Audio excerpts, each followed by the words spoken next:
council chambers. If you please join me now in rising for a moment of silence in the Pledge of Allegiance.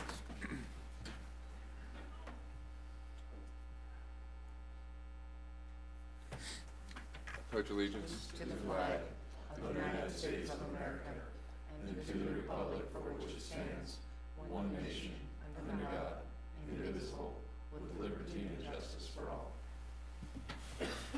Roll call, please, Beth. Granquist. Here. Lange. Here. Merrill. Here. Clausen. Uren. Here. Jackson. Here. Faust. Here. File. All right, look for a motion to approve the consent agenda. So move. Second. Motion and second. Please vote. All council members present voting in the affirmative. And now a motion to approve the full agenda. So move. Second. Motion and second. Please vote. All council members present voting in the affirmative. Okay, that moves us to item number 29 on the council agenda, special presentations. Proclamation for January 2018 as Human Trafficking Awareness Month. Whereas human sex trafficking is defined as a commercial sex act induced by force, fraud, and or coercion, and statistics show 80% of all human trafficking involves sex, and whereas in the U.S. alone, it is estimated that 250,000 youth are at risk of commercial sexual exploitation each year. And in Nebraska alone, every month, 900 individuals are sold for sex, often multiple times, and 70% of them show some sign of being underage or controlled by a third party. And human trafficking is an alarming crime that can only be solved with a community-wide strategy and public education. It's critical to protect young people from danger and hold traffickers and buyers accountable. Now, therefore, be it resolved that I, Josh Moning, Mayor of the City of Norfolk, by the power vested in me, do hereby proclaim January 2018 as Human Trafficking Awareness Month. And I don't believe we have anybody here to accept that proclamation, so we'll move on to public hearings and related action. Item number 30. We'll open this public hearing to consider the Legacy Bend redevelopment plan. And Andy, would you kick that off for us, please? Sure, Mayor. Well, this is the Legacy Bend redevelopment plan, as you mentioned. The council, or the CDA, has seen this on a couple of different occasions. The Planning Commission has reviewed this. City staff have been working closely with the redeveloper and his staff. He's got working on this as well to put together, I think, what is going to be a pretty big plan for the community. I think it provides a really good opportunity for a variety of housing and offers something that I don't think has really been offered here before. It's something a little bit different for Norfolk in a good way for housing. And as I said, it's a variety of housing types. I think this will meet a lot of our needs from the standpoint of our housing study that was put out last year. And I think that indicated a shortage of several units, and I think this will certainly help alleviate some of that as well over the course of its 8 phases, which is what this project is divided into.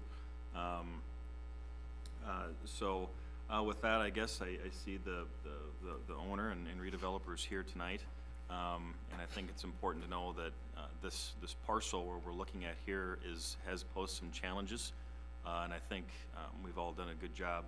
I think the redeveloper's done a good job of being creative here to overcome those challenges and really see this area continue to develop, because it has been a barrier, several barriers as part of this, and I think it's done well to overcome those. So with that, I'll stop there and let you ask any questions.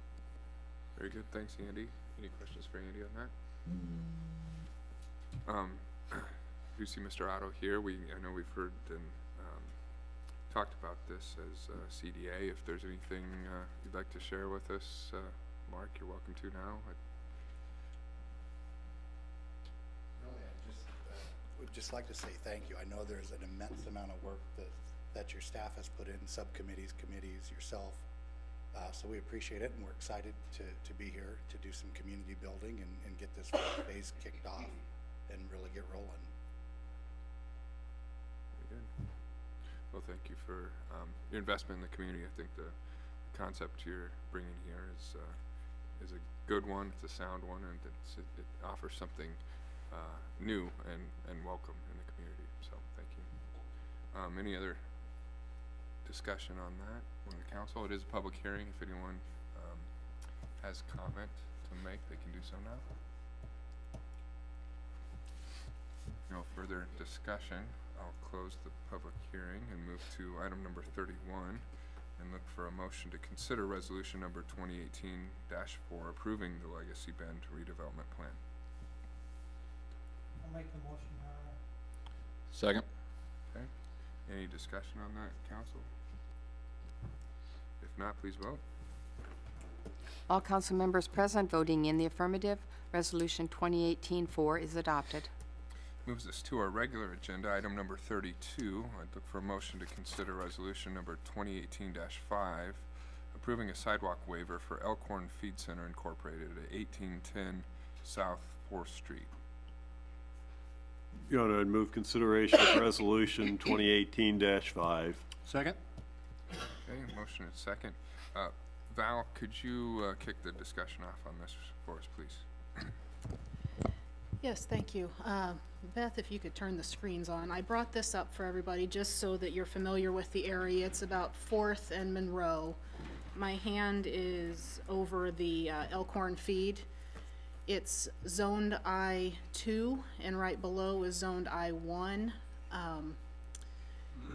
What happened is this area was platted in kind of the early 90s, and so we had the sidewalk requirement for new plats at that time.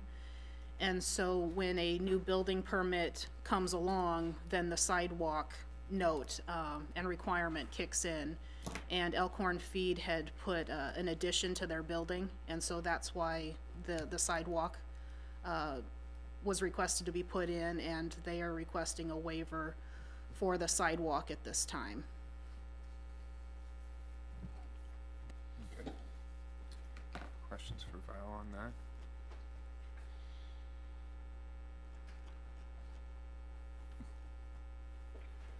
Can you tell us a little bit about the Planning Commission discussion on this? The Planning Commission discussed that there is sidewalk on the east side of 4th Street where the residential is located, and they felt that that was the most important and probably the most used sidewalk that was already there for the residential, and that they actually voted to approve the sidewalk waiver with the kind of standard language that we put in there, that if abutting properties get their sidewalks put in, then they would put theirs in, or at any time the city council can order in the sidewalk also. But they were thinking that since it's all industrial right now and they have some fences and some other things kind of right along the property lines, that if anything were to happen in that area, it would be redeveloped and replatted again, so maybe not put in the sidewalk on that side at this time until something further happens in the area on that side of 4th Street. You know, we've had this discussion, council, a few times in the last couple of years on different waivers, and we need to strike a balance between maintaining consistency and being reasonable. So any discussion on this particular instance, or again, any further questions for Val?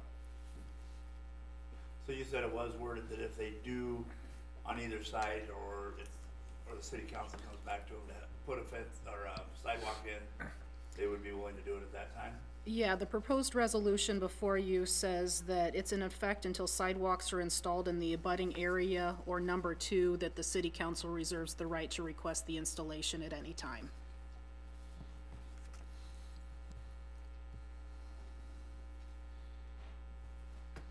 Okay. Further questions, comments?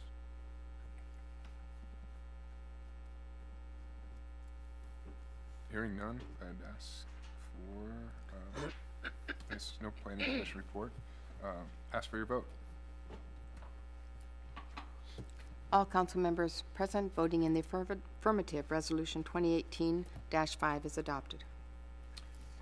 Item 33, for a motion to consider resolution 2018-6 to add a stop sign to control northbound traffic at the intersection of West Meadow Ridge Road and East Benjamin Avenue. I'll make a motion for consideration of resolution number 2018-6. Okay, Chief, will you fill us in on this, please?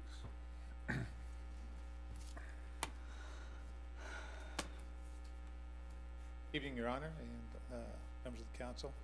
This is a request that came from the Street Division. There's a new road that's coming out of that recently and currently being developed subdivision there, just to the east of the college entrance that you come in off of Benjamin, and they requested to have a stop sign placed in there, and so we just followed along with that request and presented it to you and recommend that we put it in there. Okay. Seems straightforward enough. Any questions? Okay. If not, please vote. All council members present voting in the affirmative, Resolution 2018-6 is adopted. Okay, item number 34, look for a motion to consider ordinance number 5516, amending section 20-1 of the city code to include provisions related to part-time police officers and to repeal Article 2 of Chapter 20 related to the police reserve. I'll make the motion, Your Honor. I'll second. Okay. Again, Chief, please give us some background on this. This came about as a suggestion from one of our supervisors. We were talking about what other agencies around the area are doing when they have some vacancies occur. And he suggested that we look into hiring part-time officers. This really seemed to be a good idea because we've got 3 or 4 officers who worked for us in the past that are in the area. They would be familiar with our procedures, with our protocols, and would actually be able to come in and help us out if they were available and we had a shortage. So we discussed it, we presented it to the Public Safety Director. We had a subcommittee meeting on December 20th where we discussed it, and we received authorization to move forward with it from the subcommittee, and so we're here tonight. What we would be proposing is that these officers, if they were available and could come in and work for us, they would only be a part-time. They would be certified officers with the certified through the state of Nebraska, so they'd have the same training and certification as all of our current officers have. They have an interest themselves of working for us because if they work as a law enforcement officer periodically, they can maintain their certification. If they're out for 2 years, then before they could come back and start working again, even part-time, they would have to go back through the training center for some additional training. So it's kind of a win-win for us. We don't believe that this is going to have an impact on our budget as far as pay goes, because the only reason they would actually be coming in to work for us is if we were going to be calling in off-duty officers to go ahead and work. So part of this is an effort to try to reduce a little bit of the burden on those off-duty officers having to come in on their days off, if we could use part-time officers periodically to help out with that. We currently do have some vacancies in the police division, so this would be a very timely thing to implement. And again, I don't know how much it will help us because the people who would be eligible, they already have full-time jobs, so it would be just when they're off, maybe on their weekends, or if they happen to have an evening free or something, they could help us out if it would work out for them. It's not going to take care of all of it, but it would hopefully help a little bit to alleviate some of that. So we would ask that, if possible, if you would agree with this, that you could pass it on all 3 readings so that we could go ahead and implement the program right away. Okay. Any questions for Chief? It would actually probably save you money because somebody coming in to work overtime would get overtime pay, which would be less. Yes, they would. Now, them having a separate full-time job, if they got hurt, is there gonna be wording in there that if they got hurt, the Norfolk Police Department is not responsible for keeping up what they get paid at their other job? we'll have to provide them workers' compensation for working for us. Right. And so any injury that they would have would cover them there. However, I don't believe it's going to be responsible for any loss of wages at their other job. I think that we could work out something that would have some language there to make sure everybody clearly understands that the workers' comp is just for that. If I understand it correctly. Yes. I also checked, just so you're aware, we checked with our insurance carrier to ask if there would be impact on our police liability insurance, and he said no, there would be absolutely no impact. We would have to add them on workers' comp coverage, but it would have no impact on our liability insurance. Okay. Seems like a sensible plan to help fill some gaps right now while we look to hire some officers full-time. Do you foresee this then, Chief, to be a long-term program that we keep active even once we're fully hired at the full-time officer position? We would like to see it become a long-term thing, just because there are a number of times when we have special events or something like that, we will call in off-duty officers to work that on their days off to help us out. And we see where they might be able to help us out in some of those situations as well. There wouldn't be quite the need for them to have to come in and fill in for a shift shortage or something once we're back to full strength. But they would still be available even if we might have a need there. Again, as I said, it's a win-win for both them and for us, and we'd sure like to maintain that relationship if we could. So, Chief, I know you have an active program right now to recruit new officers. Yes. But can you share with us and the public, how long does it take from the time you hire somebody on until they're fully functional as part of the PD? Well, probably a clearer look at that would be from the time we begin to advertise for that slot until they're fully trained and actually out on the street working on their own. It will take a little over a year. So once they're hired, they go through an initial training period for us of about 5 weeks. Then they go to the academy for 4 months to be certified.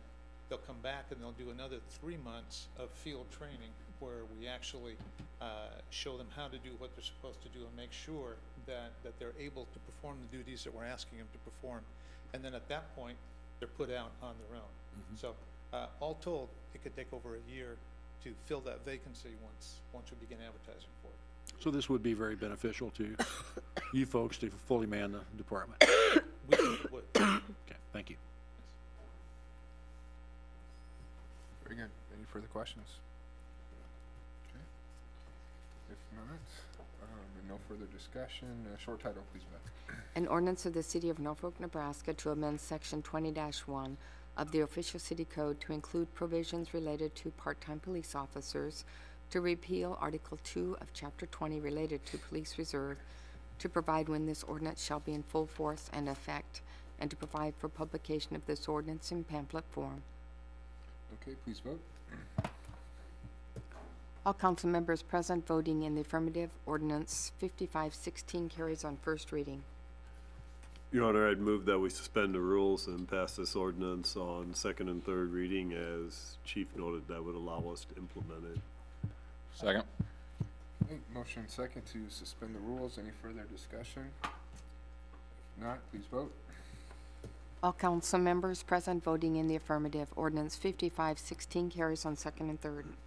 Okay, and lastly, item 35, I'd look for a motion to consider resolution number 2018-7, authorizing the Norfolk Police Division to hire part-time police officers subject to the city's budget, personnel rules, and the applicable general orders of the police division, and further subject to any orders of the police division specifically applicable to part-time officers. Your Honor, I'd move consideration of resolution 2018-7. Chief, this would seem to be the authorization to go forward with what we just discussed. Is there any questions or on the specifics of any of that? If no discussion, then I'd ask for your vote. All council members present voting in the affirmative. Resolution 2018-7 is adopted. All right, that concludes this meeting of the Norfolk City Council.